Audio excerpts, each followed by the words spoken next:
In the year 1450, a single gram of sugar cost more than a gram of gold. It was the most expensive commodity ever recorded in human history. Kings kept it locked away beside opium. One Venetian merchant once sold a single shipment for a price that, in today's money, comes to about $10 million. And in less than 5 centuries, that same product would end up in every home on the planet. In your bread box, in your ketchup, in the can of soda on your table. But this video is not about how sugar got cheap. This video is about what humanity built while chasing it. Because in the hunt for this white crystal, on one small island in the Atlantic, in just a couple of decades, a machine was born that still runs your life today. Not a government, not an army, the modern corporation. Production shipped overseas, a single crop grown only for export, land squeezed dry and abandoned, and people moved across the map of the world not for safety, but for a product. Your t-shirt, your phone, the coffee in your cup, all of it is made from the same blueprint, far away from you, by people you will never see. It feels like the world has always worked this way. It has not. This way of doing things has an exact date of birth, a specific place, and a specific decade. And it does not begin with a factory or a stock exchange. It begins with sugar. To understand how that happened, we have to start where sugar was still worth nothing, not in the Atlantic. On the other side of the planet, 10,000 years ago. And on the way there and back, this story will answer 3 questions. What was that island? And why was it dead within 40 years of the day people arrived? Who was running that colony as it collapsed? And why did his son-in-law redraw the map of the world? And most of all, if this machine was born for sweetness 5 centuries ago, why is it still running today? And why are you inside it right now? About 10,000 years ago, on the island of New Guinea in the South Pacific, the local people domesticated a tall, thick grass with a fibrous stalk. They had their own name for it. We call it sugarcane. At first, they did not even eat it. They fed it to their pigs. But over time, someone snapped off a stalk, bit into it, and tasted something humans had almost never known in nature at that concentration: pure sweetness. The cane gave you a burst of energy. People chewed on it the way they would later chew tobacco. From there, the cane spread slowly westward, island by island, through migrations and early trade routes, until, after thousands of years, it reached India. And that is where the first transformation happened, the one that set everything in motion.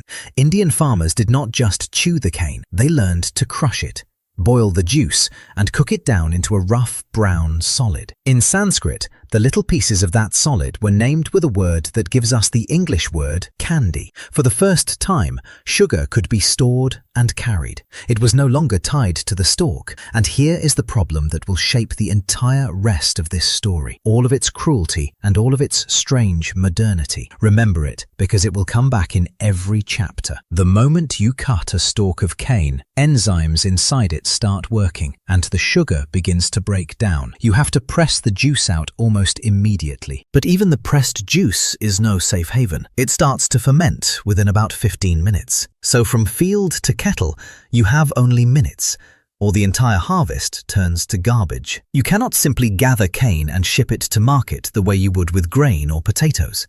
It has to be grown, cut, crushed, and boiled in one place at one time without stopping. That means sugar, from the very beginning, was never just food. It was an industrial process disguised as a plant. To get it, you did not just need fields. You needed a factory right in the middle of those fields.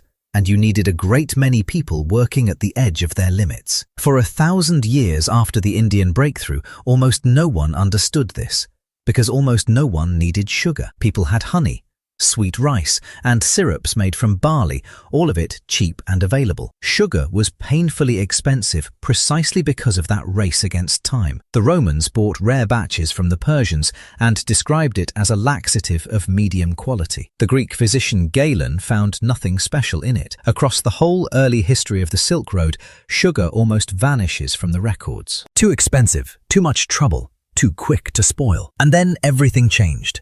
Not because sugar got better, but because Europe fell in love with it, and Europe had no way whatsoever to grow it. That gap between a runaway demand and an impossible supply became the pressure that broke the old world apart. To understand how sugar reached Europe, you have to follow whose hands it passed through.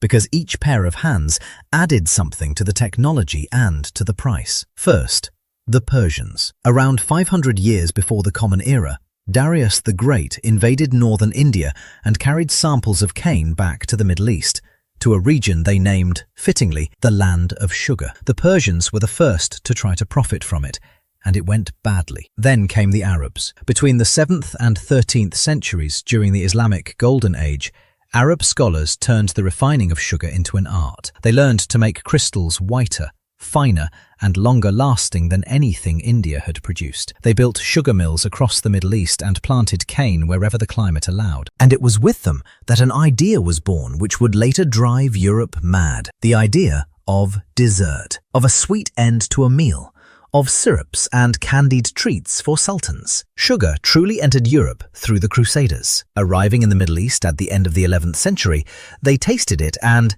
as the chronicles put it, lost their minds. Knights carried little bags of sugar home alongside their swords and holy relics, and the flow was received by Venice, sitting at the crossroads of East and West. Venetian merchants imported raw sugar, refined it in their own facilities, and sold it across the continent at enormous markups. For about 200 years, Venice held a near monopoly on European sugar, and the profits were staggering. In medieval Europe, sugar was treated the way we treat gold today. Kings displayed sugar sculptures at banquets to show off their wealth. English monarchs kept inventories of sugar the way modern governments track their gold reserves. Apothecaries kept it under lock and key beside the opium. If you could afford sugar, you were somebody. If you could not, you most likely never tasted it once in your life. But there was that barrier we keep returning to. Cane needs a tropical or subtropical climate. You cannot grow it in England.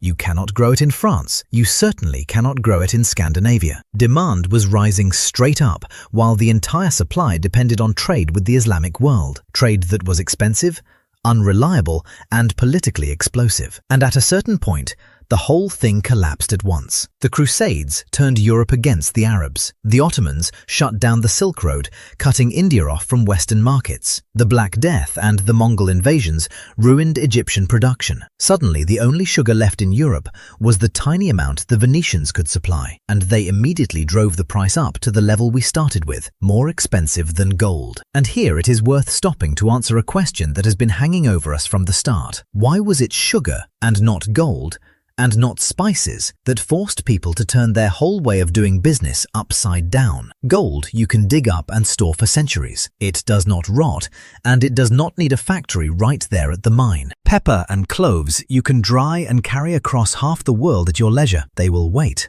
But sugar cannot wait. You cannot simply extract it and sell it.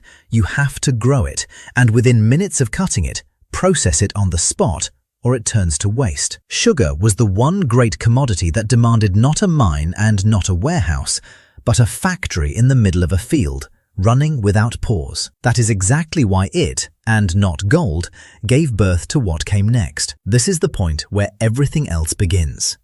The demand was impossible to satisfy. There was nowhere left to buy from, and you could not grow it at home. Europe had only one option left: stop buying sugar and start producing it themselves. But since cane does not grow at home, the production would have to be moved somewhere else. Somewhere with the right climate, far from the market, far from sight. And the first to solve that problem were not the Venetians and not the Arabs, but a small, poor country at the very edge of Europe with nothing to lose: Portugal. They found empty islands out in the ocean, and on one of them, without knowing it, they invented a way of organizing labor that the world still lives by today. In the early 1400s, the Portuguese set out to break the Venetian monopoly. Out in the Atlantic, off the west coast of Africa, they found uninhabited islands and decided to turn them into something that had never existed before: self-contained enterprises that would grow, process, and export one single product, all on their own. They tried first on an island in the Azores, too cold. The cane would not take, so their gaze shifted south to the island of Madeira, about 300 miles off the coast of Morocco, and there the cane thrived. To understand why Madeira is a turning point in all of human history, and not just a footnote about sugar, you have to see how it differed from everything that came before. Before Madeira, people settled by a human logic, where it was safe.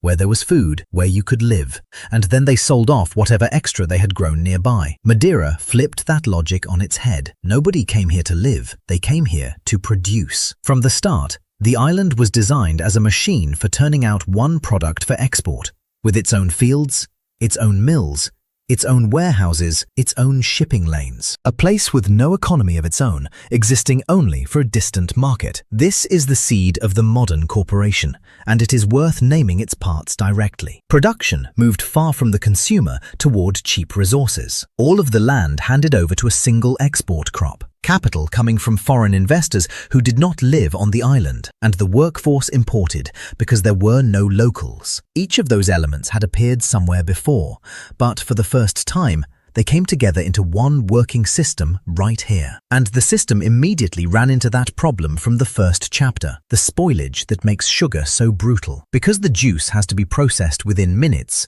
the mills and kettles have to run around the clock during the harvest. And because they run around the clock, they need fuel, mountains of firewood to keep the fires roaring under the copper kettles day and night. And they need people to cut the cane at a punishing pace. At first, the Portuguese brought in convicts and poor Europeans to do the work. That ended fast. The labor was too brutal, and people died of exhaustion, heat, and disease. So the Portuguese sailed to the African coast and began seizing people, first by the dozen, then by the hundreds, then by the thousands.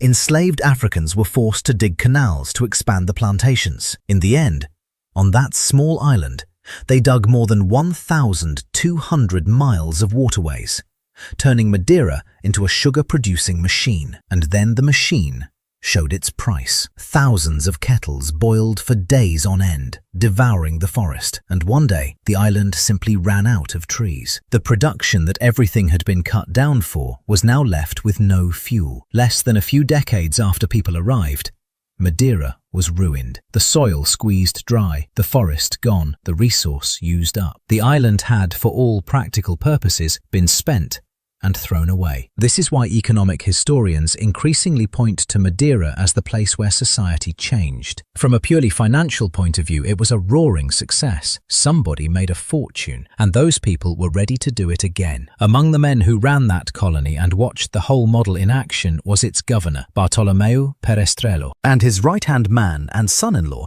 was a Genoese sugar trader by the name of Christopher Columbus, the man who would soon cross the Atlantic looking for a place to build the next Madeira. We are used to thinking of Columbus as a man searching for a route to India in pursuit of spices. But if you look at him through sugar, a different, far more accurate picture appears. Columbus was a man of the sugar industry. He married into the family that ran a sugar colony. He had seen with his own eyes how the Madeira machine worked and how much it brought in. And when he crossed the ocean in 1492, he returned the very next year, in 1493, with stocks of sugarcane on board. He was not looking for spices. He was looking for land where he could build a new Madeira, and he found it. The Caribbean climate was perfect. The soil was perfect. And the demand back in Europe was insatiable. From there, the blueprint perfected on one island began to be copied and scaled up. And this is the central idea of the whole story. Madeira was the prototype. The Caribbean became mass production. Columbus's son, Diego, tried to set up a large refining colony on the island we call Jamaica. Several thousand local people, the Taino, were marched at gunpoint to the new settlement. But the plan was half-baked. The land was wrong, and the colonists had not even thought to feed the Taino properly, so they died from overwork, hunger, and imported disease. Where the Spanish failed, the Portuguese succeeded a few decades later, farther south, in what is now northeastern Brazil. And here, the Madeira blueprint unfolded at full force. By 1534, wealthy investors were bringing in specialists from Madeira to design entire production cities. The Portuguese built foundries to cast iron kettles, stone workshops for furnaces, carpentry shops, and barrel-making shops. These were complete turnkey sugar colonies, the same prototype repeated over and over. And every new colony needed people. There were almost no locals left. So in 1542, a Portuguese planter asked the crown for permission to import slaves from Africa. The answer was yes. This is how the triangular trade began. Sugar from the Americas, money from Europe, people from Africa. And on every corner of that triangle was sugar money. The wheel turned on its own. In Europe, demand for sugar shot upward, and suddenly coffee, tea and chocolate, once rejected for being too bitter, became sensations with just a pinch of sugar, which drove the demand even harder, which meant you needed more plantations, more fuel, more people. And here the darkest part of the story comes into view, and it is important to see that the cruelty was not a glitch in the machine, it was the fuel. Because of that same spoilage, because you cannot stop for a single minute, people were driven through shifts of 18 and 20 hours. The cut cane was fed into the rollers of the mill by hand, and hands got caught in the rollers. A machete was always kept nearby to sever a trapped limb before the whole body was pulled into the machine. The juice was boiled in copper kettles over roaring fires, and splashes of boiling sugar burned constantly.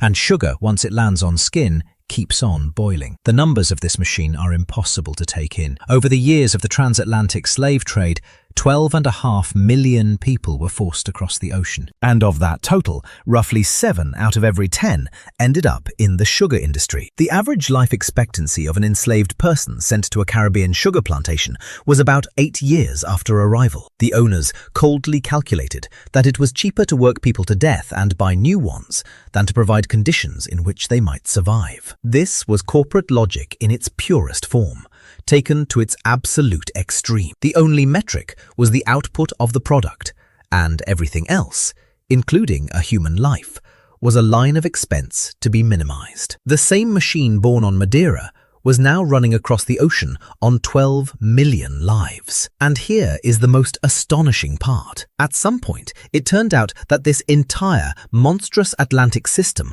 was not even necessary, because on the other side of the planet, the same Madeira model was being assembled quietly, with no slave traders at all, and it worked just as well. While Europe was drenching the Caribbean in blood, the Dutch came at it from another direction. In 1624, their ships arrived at an island the Portuguese had once named Formosa. Today, we call it Taiwan. The Dutch were just then losing their holdings in Brazil and were looking for a backup plan. Their idea differed from the Caribbean one in method, but not in essence. They did not bring African slaves.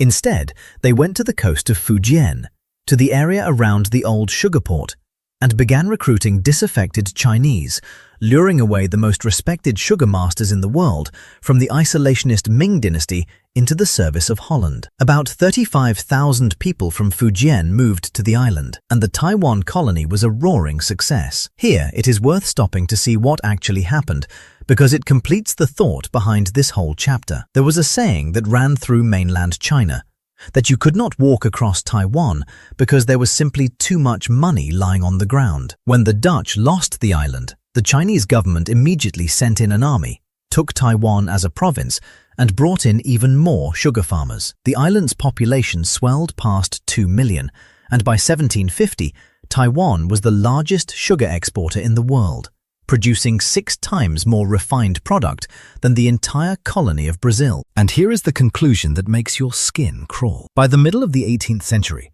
enormous plantations selling sugar to the west were running all across Southeast Asia, in Taiwan, in Luzon in the Philippines, in Java, in the Mekong Delta, in Siam, with equipment made in China and workers migrating from Fujian. The same Madeira machine. Production moved overseas. A single export crop, foreign capital.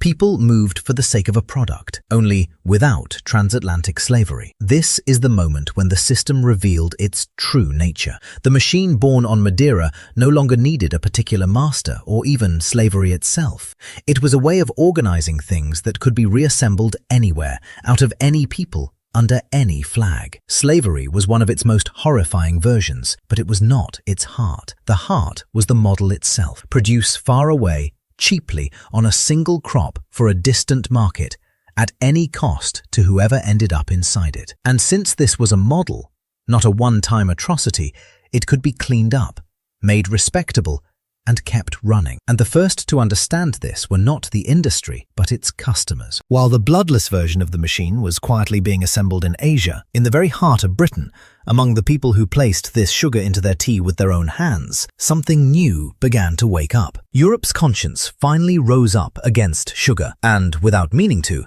invented yet another thing we still use today. By the end of the 18th century, in Britain, people had grown genuinely uneasy about what sat in the sugar bowl. The Quakers began protesting against slavery. A pamphlet appeared condemning the consumption of sugar as a product stained with blood, and it spread across the entire English-speaking world in hundreds of thousands of copies. By some estimates, around 250,000 of them. And then, something happened that we still repeat to this day every time we refuse to buy a brand's product. In 1791, about 500,000 British people stopped buying sugar from the West Indies. It was the first consumer boycott in history. The logic they put into words has survived almost unchanged to our own time. If we buy the product, we take part in the crime. People could not get the idea out of their heads that, by dropping sugar into their tea, they were somehow eating human flesh. And the boycott worked. Almost overnight, the major shops switched to ethical sugar from British India. Signs appeared in the windows of bakeries and candy shops reading,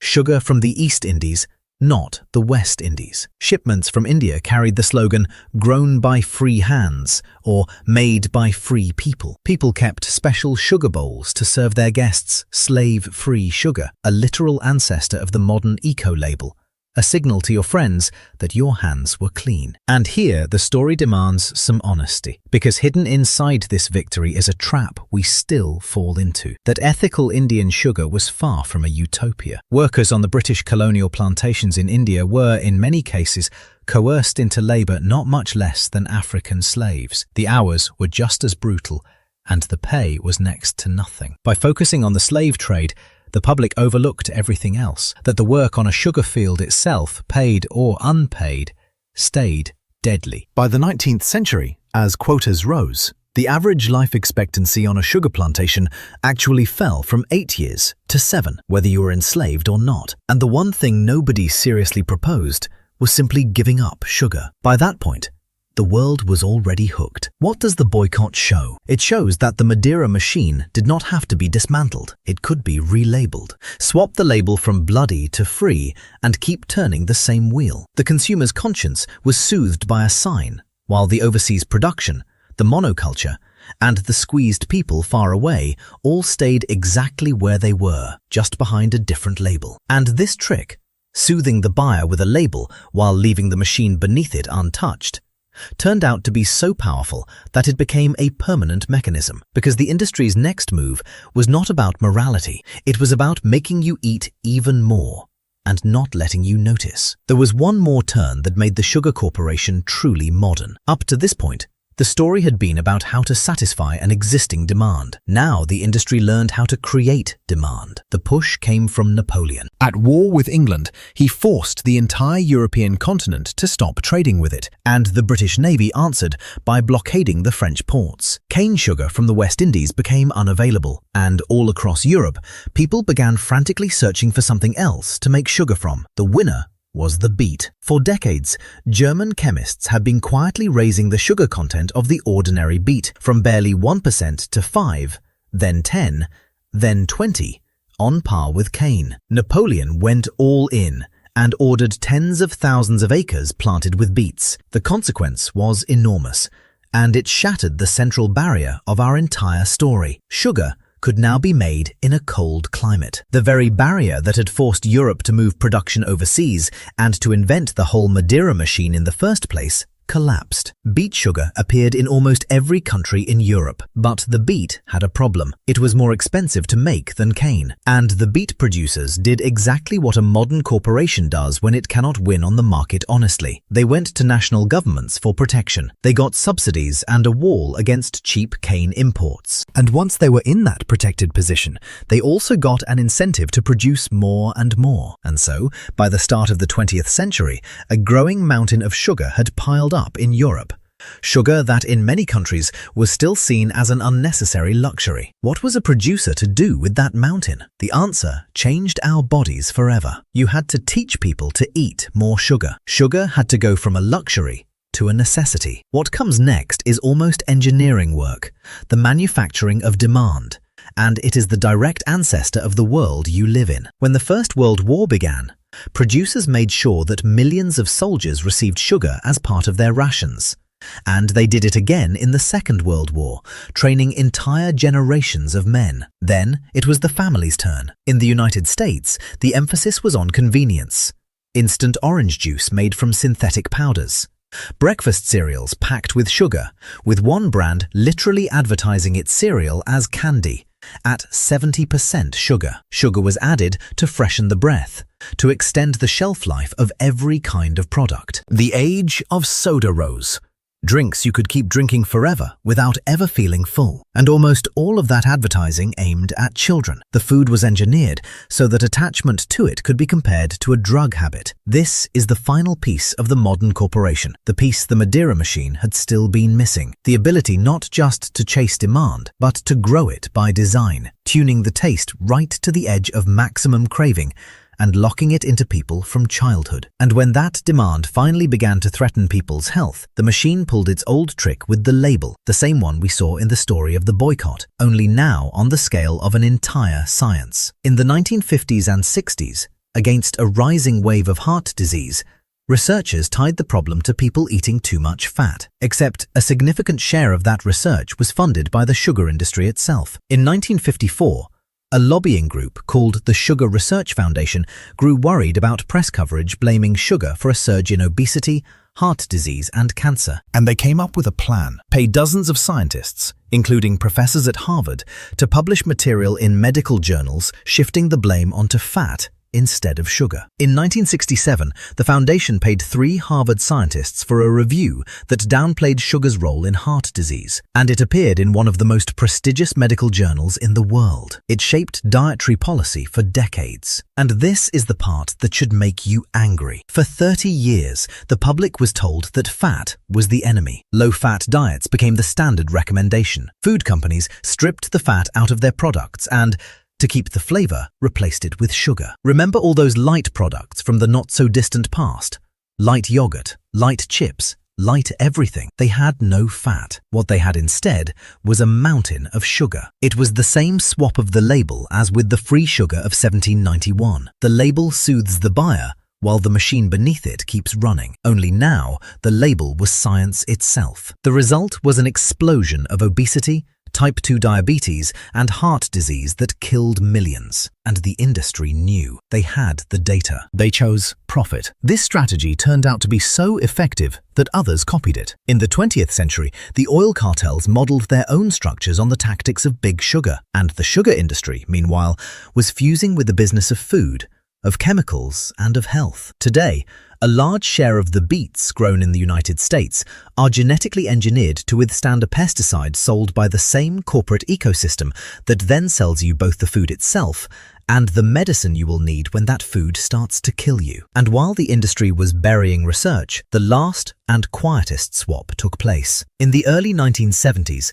a cheap corn syrup high in fructose appeared. American farmers were already growing far more corn than the country needed, thanks to subsidies, and the syrup gave that corn a new market. By 1984, both Coca-Cola and Pepsi had switched, in their American products, from cane sugar to this syrup. Within a decade, it had replaced sugar in nearly everything Americans eat and drink. People were consuming more sugar than ever, and most of them had no idea the source had been quietly switched. And here we are, at the end. The machine born on one island for the sake of sweetness has come full circle. It learned to produce the product far away and cheaply. Then it learned to produce demand. Then it learned to produce even the science that soothes you. And in the end, it swapped out the product itself, leaving you with nothing but the label. Let us go back to that island. In less than half a century, Madeira went from untouched forest to a squeezed-out wasteland. Production moved overseas. A single export crop, foreign money, imported people, a resource used up and abandoned. At the time, it seemed like nothing more than a cheaper way to get sugar. In reality, it was the blueprint almost everything else would be built from. Today, your clothes, your phone, the coffee in your cup are all assembled from that blueprint. Produce far away, near the cheap resources. Narrow everything down to one profitable crop. Move people for the product, not the product for the people. And when the buyer's conscience wakes up, rename the product, hang up the right sign, and let the machine keep turning. This logic is 500 years old, and it was not born in a boardroom. It was born on a sugar island in the Atlantic, where the trees ran out. The strangest thing in this whole story is that we are used to thinking of the corporation as something modern, all skyscrapers, logos, and districts made of glass. But its real birthday is a field of burning cane, a kettle boiling around the clock because the juice cannot be stopped, and a person at the rollers with a machete lying next to them. Sugar did not just feed this system. Sugar designed it, and it is still all around you, not only in the sugar bowl. In the way almost every object you will touch today is put together. The machine built for the sake of sweetness outgrew sugar long ago, but it was sugar that started it, the crystal that once cost more than gold and now sits in your ketchup, waiting at last to be noticed. If this story surprised you, subscribe. Every week we dig into the hidden history of the ordinary things you hold in your hands and never think twice about.